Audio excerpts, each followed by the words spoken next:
भोजपुरी फिल्मों के सबसे चहीते और सबसे पॉपुलर खेसारी लाल यादव की फिल्मों का इंतजार तो उनके हर एक फैन को हमेशा से ही रहता है। खेसारी ने अब तक ढेर सारी सुपरहिट फिल्मों से अपने फैंस का मनोरंजन किया है, खूब हंसाया है और खूब रुलाया है। अपनी हर फिल्म में एक तरफ जमकर रोमांस किया है तो दूसरी ओर विलन्स के साथ जमकर ढिशुम ढिशुम भी किया है। और फैंस उनकी ऐसी ही फिल्मों के रिलीज का इंतजार कर रहे हैं। तो आइए हम आपको बताते हैं खेसारी की कौन कौन सी फिल्म इस साल रिलीज होने वाली है। बाबरी मस्जिद, मेहंदी लगा के रखना।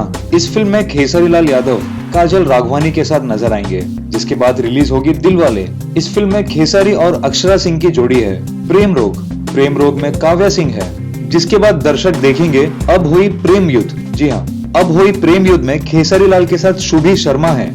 और उसके बाद एक्शन से भरपूर ज्वाला फिल्म रिलीज होगी, जिसमें एक बार फिर खेसारी लाल और अक्षरा सिंह की जोड़ी है। और उसके बाद साल के अंत में होगी प्यार की जीत में खेसारी लाल यादव के साथ स्वीटी छाबड़ा है। तो ये स्टोरी आपको कैसी लगी, शेयर कीजिए कमेंट बॉक्स में। और भोजपुरी जगत की तमाम खबरों के लिए सब्सक्राइब करें हमारा चैनल स्पाइसी भोजपुरी।